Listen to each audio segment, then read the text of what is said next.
Bonsoir à tout le monde. Je voudrais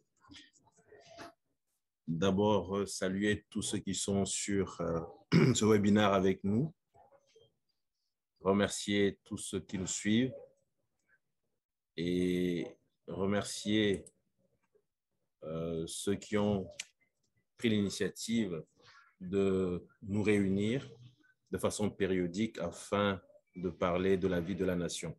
Je crois que c'est quelque chose de particulièrement important quand on voit comment le pays évolue dans la difficulté, dans la misère des populations. Et mes excuses. Je voudrais, pour ce qui concerne le grand combattant dont on a parlé, dire que je ne suis certainement pas la voix la plus autorisée pour en parler. Mais j'ai eu la chance de côtoyer un peu M. Lawson quand il était encore en plein dans le combat et également dans les derniers moments lorsque la maladie a commencé à prendre le dessus.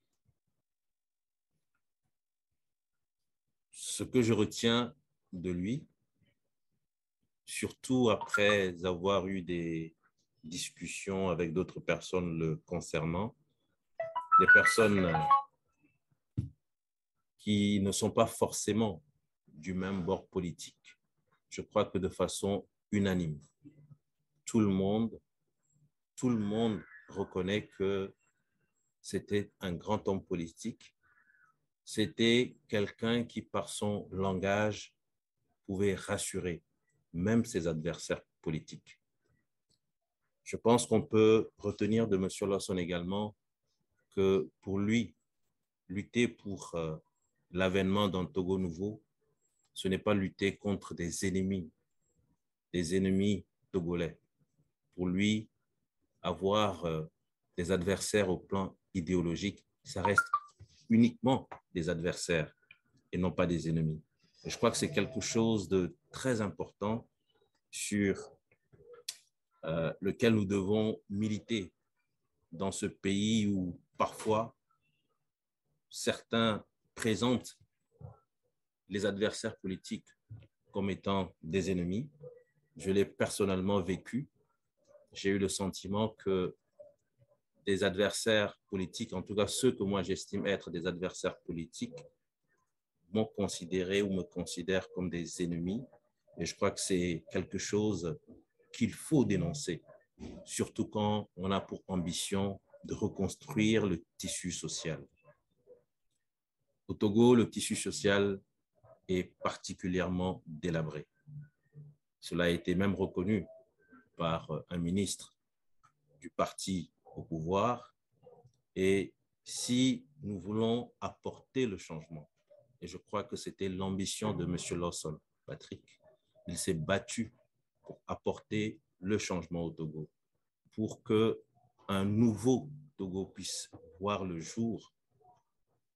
Et son ambition, c'était bien sûr d'avoir un Togo nouveau, avec un tissu social totalement reconstruit, avec ce qu'on appelle le vivre ensemble, et j'ajoute harmonieux, un véritable vivre ensemble harmonieux.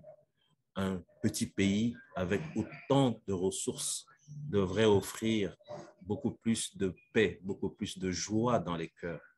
Aujourd'hui, les Togolais ne sont pas heureux. M. Patrick Lawson s'est battu jusqu'au bout pour apporter justement ce changement au Togo. Et je me souviens des derniers moments où il a été malade, où il a dû se rendre à l'étranger pour ses soins. Il y a eu encore des personnes, des Togolais, qui se sont servis de la situation de sa maladie pour dire des choses qui sont inqualifiables, des choses qui ne nous honorent pas. Je voudrais tout simplement finir en priant pour qu'il repose en paix, en priant pour qu'il sache que derrière, il a laissé un héritage qui ne mourra pas. S'il n'a pas pu voir le changement, qu'il soit convaincu que d'autres combattants vont se servir de son héritage pour poursuivre la lutte et tout faire pour apporter le changement au Togo. Je salue sa famille, je salue sa famille politique, je salue ceux qui l'ont connu, ceux qui l'ont aimé. Et ensemble, prions pour que son âme repose en paix. Merci. Merci donc à David pour cet hommage rendu à Patrick Lawson. Je ne sais pas si quelqu'un d'autre voudra intervenir juste peut-être quelques secondes pour peut-être surtout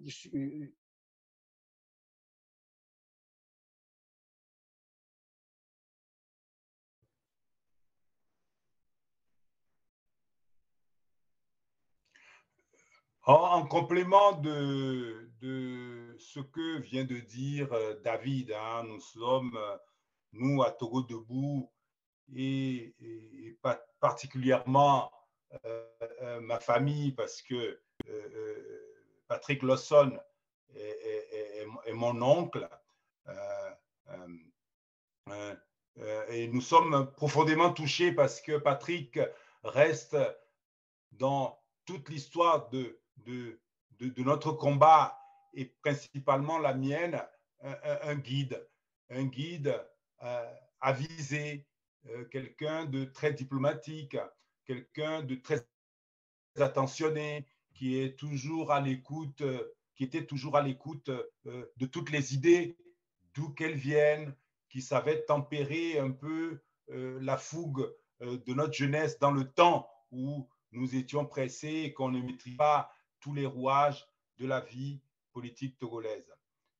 J'admire cet homme qui a su être un porte-parole, de mon point de vue, qui est l'un des porte-paroles les plus avisés ou qui, dans le panthéon de ce qu'on appelle les Ablodé Canléon, les porteurs de la voix de l'Ablodé, je le situe vraiment dans le haut de l'affiche de ceux qui ont porté cette voix, défendu cette cause et ont su effectivement nous transmettre et transmettre à la majorité des Togolais cette vision du Togo qui est que nous nous battons pour une indépendance sans concession. Bon, voilà. Au revoir, Patrick. Et ce combat, comme il le disait dans l'une des interviews que j'ai vues, c'est qu'il fait ce combat-là pour pouvoir transmettre effectivement le témoin à la jeunesse, à la population togolaise pour que nous arrivons au bout effectivement de cette victoire qui ne fait que tarder. Et encore d'autres interventions?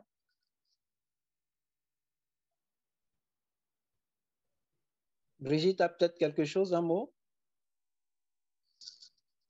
Oui, si je puis me permettre de rajouter quelque chose, je saluerai le testament qu'il a laissé et que vous avez dû écouter sur les réseaux sociaux ces derniers jours, où il disait en grosso modo ceci, nous ne devons pas lutter pour avoir le bénéfice de cette lutte pour nous-mêmes, mais continuer la lutte. Et pourtant, contrairement à ce que beaucoup de gens ont raconté et continuent de raconter,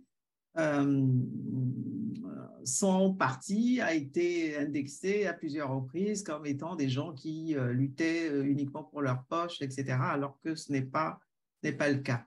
C'est un désintéressement, une lutte pour l'aboutissement de la démocratie et de la vraie libération, la vraie indépendance du Togo.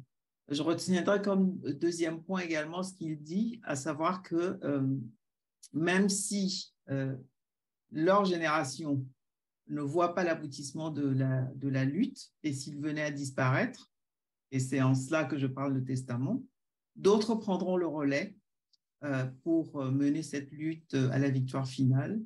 Et j'espère que tous, autant que nous sommes ici, aujourd'hui et ailleurs, nous nous retrouvons dans ces héritiers sur lesquels ils comptent pour que la lutte soit menée et poursuivie jusqu'à la victoire finale. Merci donc à Brigitte pour, je crois que ça referme le volet hommage à Patrick Lawson que nous garderons toujours dans les mémoires pour ce testament qu'il a laissé et qui constitue un appel à chacun de nous à faire sa part pour que notre cher pays, le Togo, puisse parvenir un jour à pousser le ouf de soulagement.